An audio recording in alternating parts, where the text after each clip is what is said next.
ठीक है। Respiratory system का क्लास 10 सीबीएसई का बायोलॉजी हम लोग पढ़ रहे थे। ठीक है, इसके अदर पार्ट्स अगर आप नहीं देखे हैं तो इस वाले वीडियो में उसका लिंक हम आपको दे देंगे। बात करते हैं, ये लाइव प्रोसेसेस का एक एग्जांपल था। रेस्पिरेटरी सिस्टम नहीं, रेस्पायरेशन।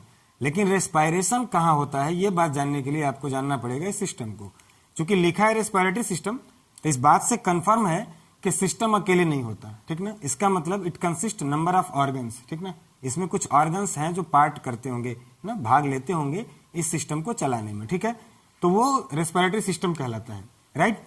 लेकिन पहले हमें देखना है कि रेस्पायरेशन क्या होता है। तो सबसे पहले डेफिनेशन से पहले ये समझिए आप कि रेस्पायरेशन लाइफ प्रोसेसेस का एक एग्जांपल था। जितने भी लिविंग ऑर्गेनिजम्स करते थे, लाइफ चलाते थे, उनमें एक एग्जांपल था न्यूट्रिशन। ठीक ना, तो न्यूट्रिशन जैसे एक एग्जांपल था, उसी में से एक पार्ट था रेस्पायरेशन। ठीक है, तो पहले समझो कि न्यूट्रिशन में होता क्या था। आप फूड लेते थे, क्यों? क्योंकि आपको एनर्जी चाहिए था। वो कहाँ जाता था? बॉडी में। और कैसे जाता था? डाइजेशन से।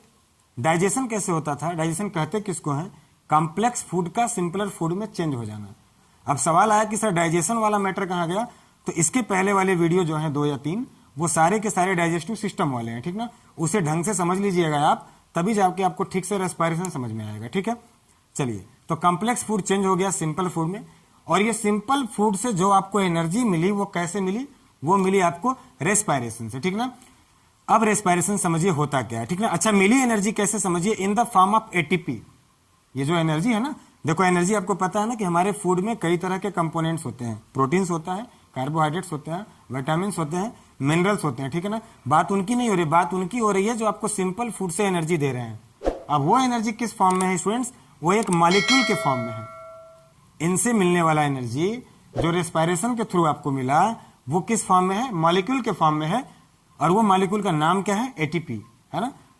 इसका फुल फॉर्म, ये एटीपी बनता कैसे है, किसी अगले वीडियो में बताएंगे, चूंकि यहाँ स्लाइड भरी हुई है।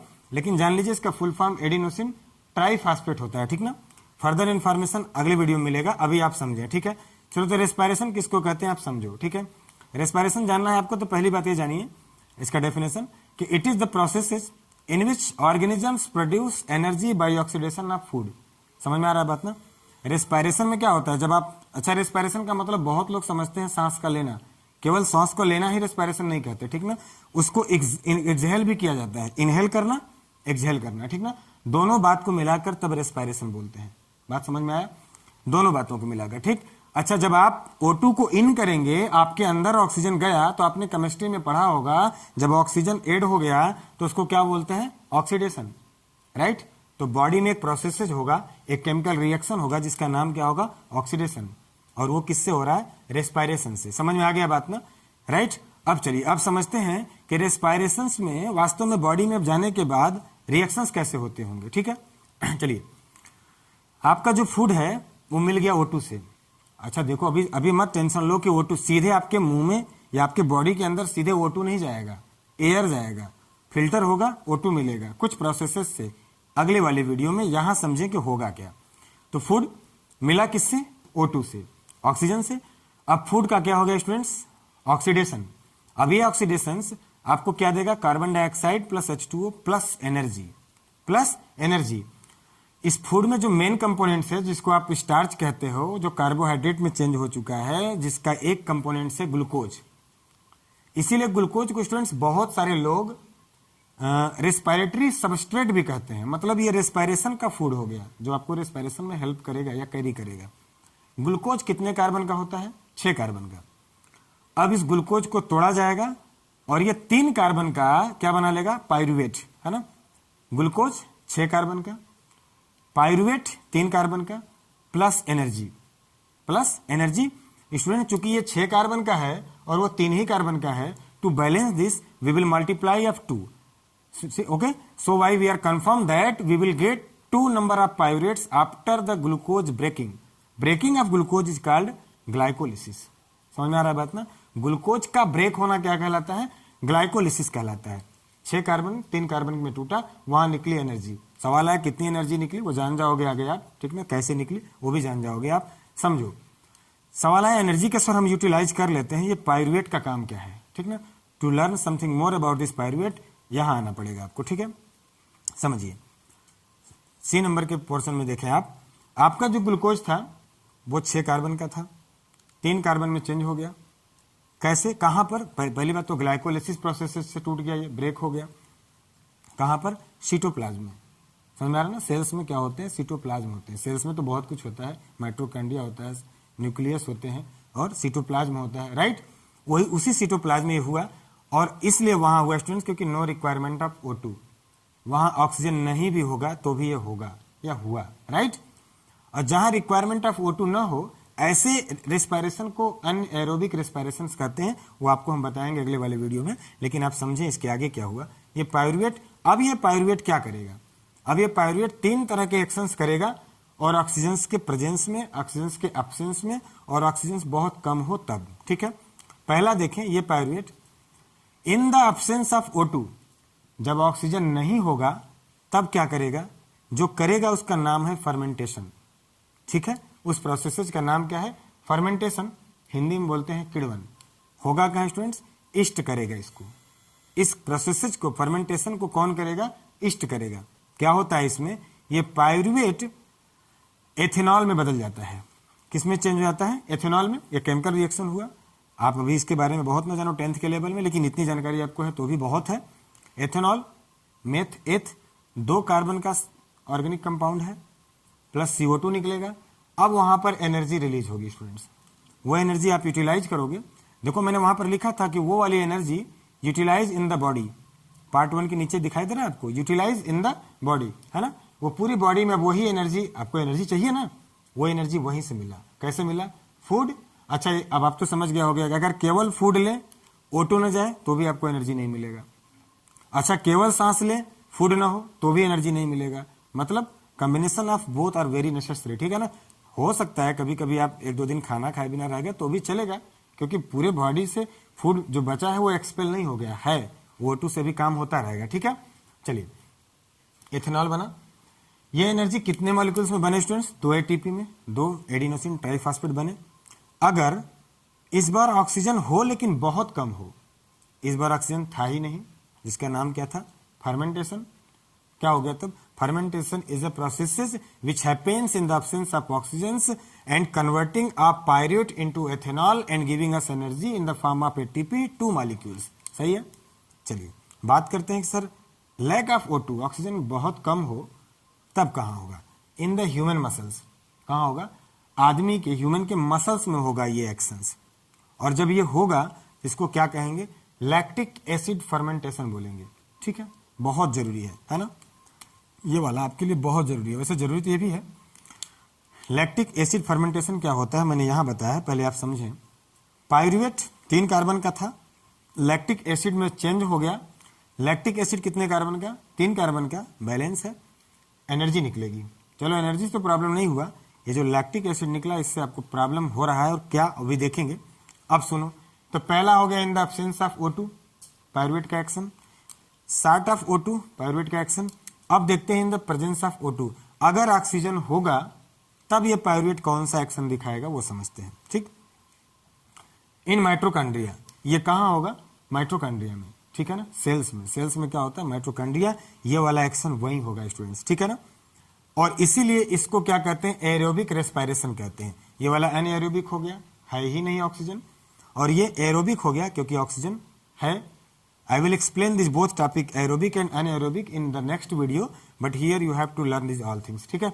चलो ये हो गया। तो होता है क्या स्टूडेंट? समझिए आप, CO2 रिलीज हुआ, H2O, एनर्जी। ये बहुत इंपॉर्टेंट है आपके लिए, इसको आप याद कर लीजिएगा। कितनी अमाउंट ऑफ ATP निकली? 38। आ रहा है समझ में ना? 38 याद रखिएगा अच्छे से, ये आपसे पूछ सकता है। पायरुवेट का माइटोकॉन्ड्रिया में चेंज दिखाइए, उसको कहते क्या है? एरोबिक रेस्पिरेशन कहते हैं। होता कैसे है ना? Pyruvate, arrow mark, this this this, ठीक है ना। आपसे ऑप्शनल में पूछ सकता है कि when pyruvate converts into human body ना, तो वो माइटोकॉन्ड्रिया में तो कितना ATP बनाता है? 38 ATP, राइट। समझिएगा। अब समझते हैं कुछ बातें यहाँ पर कि ये जो लैक्टिक एसिड फर्मेंटेशन है इसको क्या कहते हैं। अच्छा एक बात और समझिए, कहाँ बना ये? माइटोकॉन्ड्रिया में। आपने देखा कि the excess amount of ATP in the form of energy is generated where? In mitochondria. समझ में आ रहा है बात ना? तो माइटोकॉन्ड्रिया इतना ज्यादा एनर्जी बनाया, इसीलिए पावर हाउस ऑफ सेल कहते हैं इसको। माइटोकॉन्ड्रिया को क्या बोलते हैं?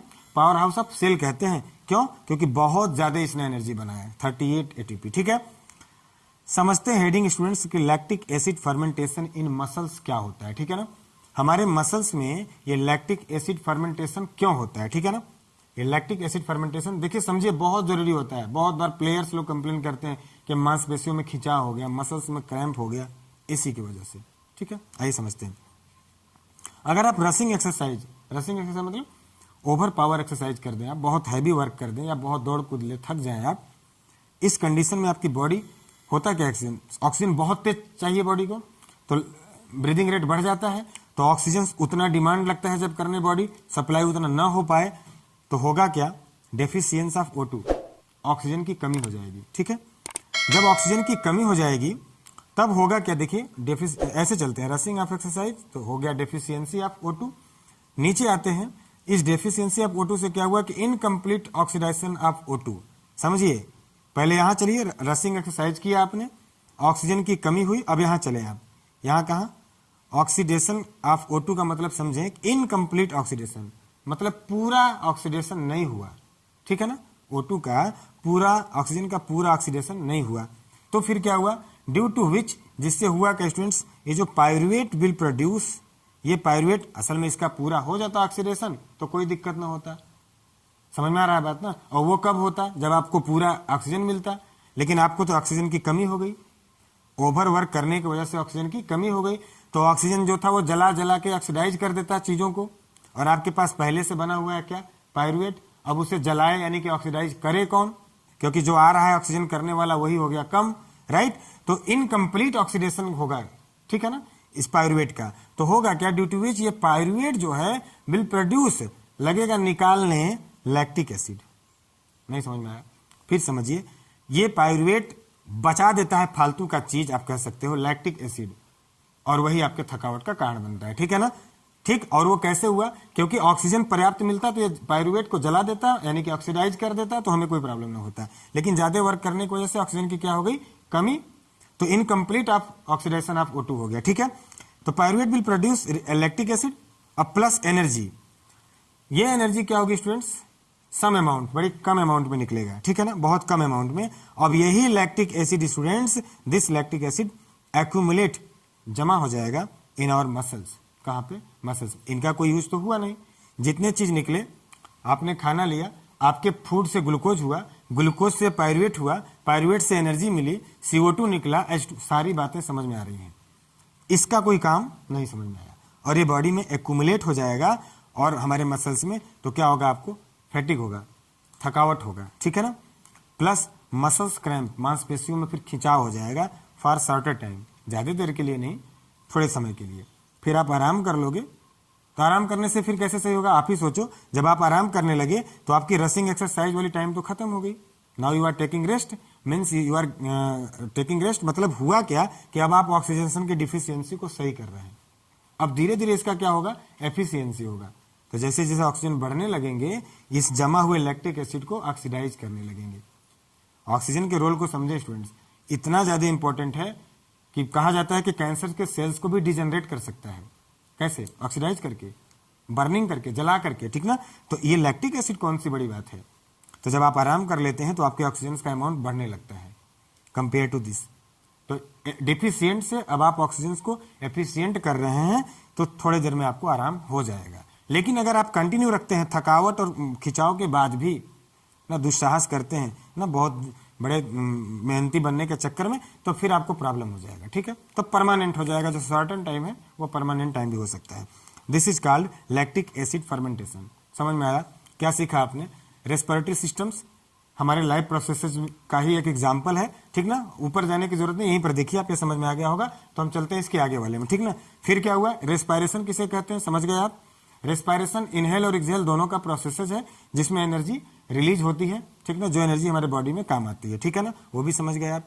एनर्जी कैसे हुई, ग्लूकोज चेंज हुआ पायरुवेट में, और ये पायरुवेट 3 एक्शंस दिखाया, in absence of O2, presence of O2, short of O2।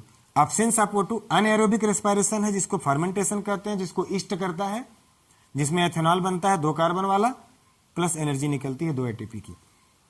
ये वाला भी आप समझ ही रहे हैं। यहीं पर बनने वाला लैक्टिक एसिड हमारे लिए प्रॉब्लम कर देता है मसल्स में क्रैम्प करके और थकावट करके, ठीक है। ये सारी बातें रेस्पिरेशन की रही। अब ये कुछ इंपॉर्टेंट पॉइंट जानने के बाद हम लोग इस रेस्पिरेटरी सिस्टम के इंपॉर्टेंट ऑर्गन्स को, पार्ट्स को, लिम्स को देखेंगे इन द डायग्राम और उस वीडियो को फिर समझेंगे। लेकिन पहले ये समझ लीजिए सम इंपॉर्टेंट फैक्ट्स, बहुत जरूरी बात, ध्यान समझिए स्टूडेंट, बहुत ज्यादा जरूरी कि वास्तव में रेस्पिरेशन क्या है। Are you looking this, what is respiration? Respiration क्या है? ऑक्सीडेशन है ना। रेस्पिरेशन ऑप्शनल में आपसे पूछ देगा कि respiration is a reaction, 4 option रहेंगे। कैसा रिएक्शन है? ऑक्सीडाइज रिएक्शन है, ठीक ना, ऑक्सीडेशन होता है। मेंटेन एनर्जी एंड हीट, इसी ऑक्सीडेशन से रेस्पिरेशन होता है और इसी रेस्पिरेशन से आपके बॉडी का एनर्जी मेंटेन है ना। अच्छा, एनर्जी क्यों मेंटेन है? तभी आप हीट है, गर्म है, नहीं समझे? जिंदा आदमी ही रेस्पिरेशन करेगा, जिंदा आदमी में ही ऑक्सीडेशन होगा, जिंदा आदमी में ही एनर्जी होगी और उसी का बॉडी हीट होगा। नहीं समझ में आया? मरने के बाद लोग बोलते हैं बॉडी पूरी तरह ठंडा हो गया, क्यों? क्योंकि फिर रेस्पिरेशन नहीं होगा, ऑक्सीडेशन नहीं होगा, तो बॉडी में हीट मेंटेन नहीं होगा। समझ में आ गया बात? It is a catabolic processes. अपने पिछले वाले वीडियो में डाइजेशन में देखा होगा कि कैटाबोलिक, मेटाबोलिक, एनाबोलिक हमने समझाया था। तो कैटाबोलिक को आप समझें, जो चीजों को तोड़ देता है उसे हम लोग कैटाबोलिक बोलते हैं। तो ऑक्सीजन बॉडी में आने के बाद ऑक्सीजन क्या करता है? फूड को तोड़ा कि नहीं, ब्रेक किया, पूरे बॉडी के ऑर्गन्स में सप्लाई हुआ, तो ये क्या हो गया? कैटाबोलिक प्रोसेसेस हो गया। आपसे ऑप्शन में पूछ सकता है कि respiration is what kind of reaction, what kind of processes. Option में आप वेट कर रहे हो ऑक्सीडेशन का, है ही नहीं, तो कैटाबोलिक है ना, समझ जाइएगा। अब देखिए आप ब्रीदिंग किसको कहते हैं, ठीक ना, सांस लेना। अब आप सोचोगे सिर्फ लेना नहीं, ये जो सांस के प्रोसेसेस है वो ब्रीदिंग 2 तरीके से, एक इनहेलेशन, अंदर लेना सांस को, और एक इंस्पायरेशन, ठीक है ना। इसको समझे आप, अगर इसको कहेंगे तो आप क्या कहेंगे? O2 इन, है ना। जब ऑक्सीजन अंदर गया तो उसको क्या कहेंगे? इन। अच्छा, ये शब्द तो देख लो, इन, है ना। इनहेलेशन मतलब इन हुआ ऑक्सीजन आपके बॉडी में, और वो एक्सहेलेशन है, तो एक्स माने बाहर, एक्सटर्नल। O2 क्या हुआ? बाहर चला गया, मतलब ऑक्सीजन का अंदर लेना इनहेलेशन या इंस्पायरेशन कहलाता है, बाहर करना एक्सहेलेशन या एक्सपायरेशन कहलाता है। अरे वही ना, बाहर कर देते हैं तो बोलते हैं कि एक्सपायर हो गए, माने एक्सपायरेशन हो गया उनका, ठीक है ना, परमानेंटली हो गया। स्टूडेंट बहुत ज्यादा जरूरी है हम ये जाने कि जब हम सांसों को अंदर लेते हैं, मतलब O2 को, पहले तो एयर लेते हैं, फिर फिल्टर होके O2 मिलता है, तब हम क्या क्या अंदर ले लेते हैं, है ना। देखिए नाइट्रोजन 78% हमारे बॉडी में चला जाता है। कितना? 78%। टेंशन मत लीजिएगा, इसलिए याद होगा आपको आसानी से, क्योंकि नाइट्रोजन कहाँ पाया जाता है? हमारे एटमॉस्फेयर में। और आप सांस कहाँ लेंगे? अपने ही एटमॉस्फेयर में। हमारे एटमॉस्फेयर में नाइट्रोजन का परसेंटेज कितना है अवेलेबिलिटी का? 78%, तो उतना ही तो लेंगे आप। अच्छा, ऑक्सीजन का परसेंटेज कितना है? 21%, उतना ही तो लेंगे आप। CO2 0.03 ये परसेंट अवेलेबल है हमारे एटमॉस्फेयर में, उसे भी ले लेंगे आप। वाटर वेपर 0.5% है, उसे भी ले लेंगे आप। कहने का मतलब ये वाला सारा के सारा मैटर जो है, ये वाला कहाँ से लिया आपने? From our atmosphere, since we are breathing into open our atmosphere. देखो वो बातें थोड़ा सा छोड़ देना कि कोई ICU में है, कोई वेंटिलेटर पे है, किसी को ऑक्सीजन मास्क लगा हुआ है, वो बातें कर लेंगे बाद में, वहां ये एटमॉस्फेयर का केस अलग हो जाएगा, एक्सेप्शनल हो जाएगा, ठीक है। आपसे पूछेगा तो बता देना। एक्सहेल करते समय नाइट्रोजन कितना एक्सहेल करेगा? 78%। ऑक्सीजन कितना? 17। देख लो, लिया था ज्यादा और 17 ही दे रहा है बाहर, 4% बॉडी को रिक्वायरमेंट में लग गया ना, बहुत जरूरत है, देख नहीं रहो जरूरत है ना, वहां चला गया 4%, ठीक है ना।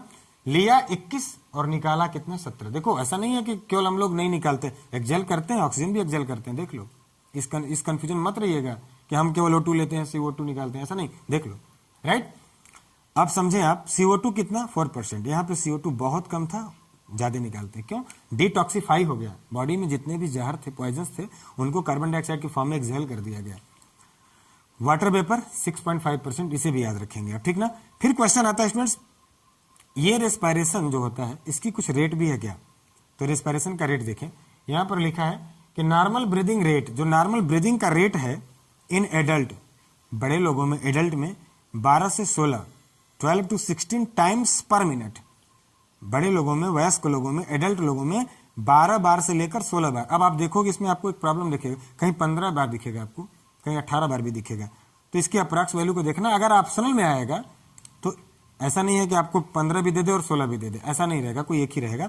तो 12 बार भी हो सकता है। अच्छा 12 से 16 क्यों, ये समझो, क्योंकि ड्यूरिंग अवेक जब हम जाग रहे होते हैं तो हमारा ब्रीदिंग रेट कितना होता है 16 टाइम्स पर मिनट, एक मिनट में कितना 16 बार। और जब हम सो रहे होते हैं तो एक मिनट में कितना 12 बार, इसीलिए 12 से 16। अच्छा एक और बात इंपॉर्टेंट, ये वाला, ये 25 से 16 टाइम्स इन चिल्ड्रेन, बच्चे क्या करते हैं एक मिनट में 25 से 26 बार ना, 25 से 26 बार। वजह जानते हो, कुछ और भी वजह होगा, एक वजह जो समझ में आता है बहुत आसानी से, उनके जो लंग्स होते हैं वो छोटे होते हैं, ठीक ना, तो उन लंग्स बैग की तरह होता है, उनमें ज्यादा ऑक्सीजन नहीं होता, तो बहुत जल्दी जल्दी करते हैं, ठीक ना, बहुत जल्दी जल्दी सांसों का लेना चलना होता है, ठीक ना। फिर आप जानोगे, अगले वीडियो में बताएंगे, जानवरों में होता है, बहुत जल्दी जल्दी वो लोग करते हैं, ठीक ना, कंपेयर टू अस। समझ में आ रहा है बात ना। तो एक बार देख लें, कुछ छूटा नहीं ना। रेस्पायरेशन समझ में आ गया, न्यूट्रिशन समझ में आ गया, ठीक है ना, और ये चेंज कैसे हुआ ये भी समझ में आ गया, रेस्पायरेशन का रिएक्शन भी आपको समझ में आ गया, ये सारे इंपॉर्टेंट फैक्ट्स भी समझ में आ गए। वहां का ग्लूकोज पायरुवेट में चेंज हुआ था और उसने कौन कौन से प्रोसेसेस किए थे ये भी आपको समझ में आ गया।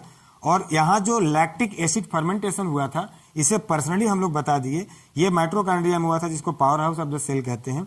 यहाँ से लैक्टिक एसिड कैसे एक्युमुलेट हो जाता है बॉडी में, तो हमें थकावट होती है और हमारे मसल्स में क्रैम्प हो जाता है। तो ठीक है, तो इस वीडियो में बस इतना ही रहने देते हैं। अगले वीडियो में रेस्पिरेटरी सिस्टम का पूरा डायग्राम होगा और एक एक चीजों को समझेंगे, ठीक है ना स्टूडेंट्स। तो यहाँ तक वीडियो देखने के लिए थैंक यू, ठीक है।